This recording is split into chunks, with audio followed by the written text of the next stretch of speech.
our sunflowers now.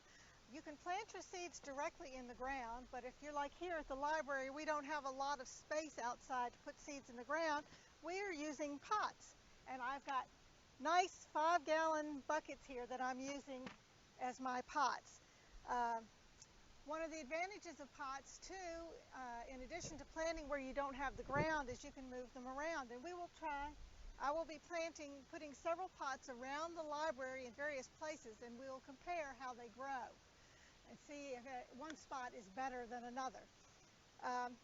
In most places, July is too late to plant anything or too early to plant our fall crops. But sunflowers are one thing that we can plant in July and expect to have them bloom before cold weather sets in. And as you can see, I'm using these 5-gallon buckets for planters.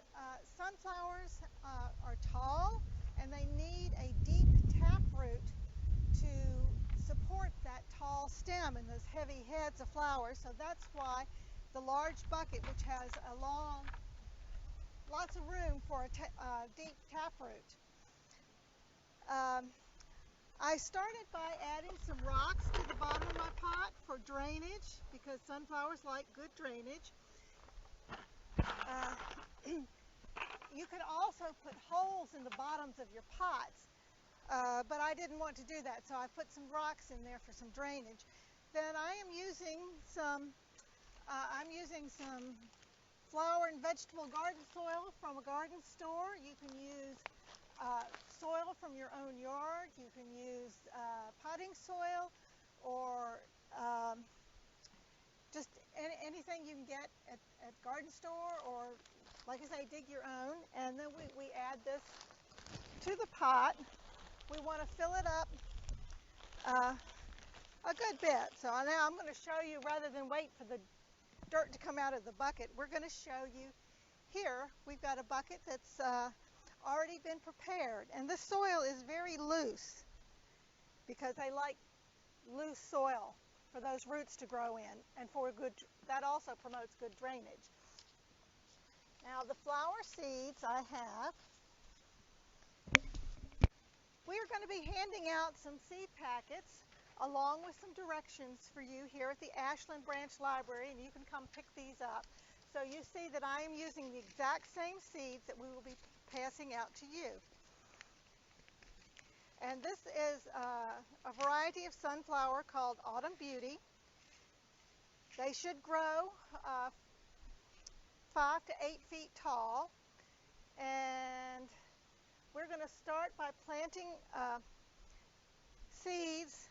I'm going to put 4 seeds per pot, so I'm just planting them in here very shallow, about half to 3/4 of an inch.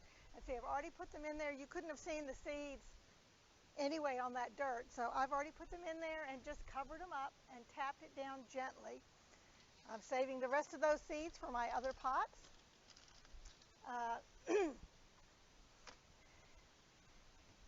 And we're starting with 3 to 4 seeds per pot, or if you're planting them in the ground, you start with seeds about 4 to 5 inches apart. Next, we need to water our plants. So I have a bucket of water right here, and we need to water well. We're going to want to keep our seeds damp until they sprout. Once they sprout, they'll need watering about once a week, with up to several gallons of water if they're in the ground. You won't use that much in the pots. But remember, too much water will cause the roots to rot, and not enough water will cause the plant to wilt and die. So you want just the right amount of water. But you can only judge that by feeling the ground itself. And if it feels damp, it's okay. When it dries up, then it's time for more water. When the plants get to your second set of leaves come out on the plant, that's time to thin your plants. You will thin them to 1 plant every 12 inches in the ground, or 1 plant per pot if you're doing potted sunflowers.